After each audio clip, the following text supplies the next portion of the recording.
Railway వాడు కూడా ఏం తక్కువ వాడు కాదు. అందరూ అప్లికేషన్స్ పెట్టేస్తున్నారని చెప్పి ఎలాగోపలా ఎలిమినేట్ చేద్దాం వీళ్ళని మంగమ్మ శబదం చేసుకుని కూర్చున్నాడు. అలా శబదం చేస్తే వచ్చిన క్వశ్చనే ఇది. a into a plus b plus c is equal to 45, b into a plus b plus c is equal to 75, c into a plus b plus c is equal to 105. అయితే a square plus b square plus c square అడిగాడు. చేస్తూ కూర్చొని time అయిపోతుంది. కానీ M J logics లో మాత్రం అలా అవ్వనివ్వం. మూడిట్లో కామన్ ఫ్యాక్టర్ ఏంటి? a plus b plus c. వాటి యొక్క వేరియబుల్స్ తో మాత్రమే ఇక్కడ అడుగుతున్నాడు.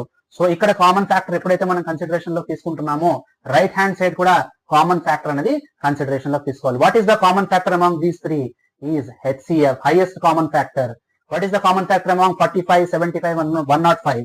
It is 15. So 15 3s are 45. So a square అన్నాడు కాబట్టి 3 square. 15 5s are 75. b square అన్నాడు కాబట్టి 5 square. 15 7s are 105. So c square అన్నాడు కాబట్టి 7 square. So the answer will be 83.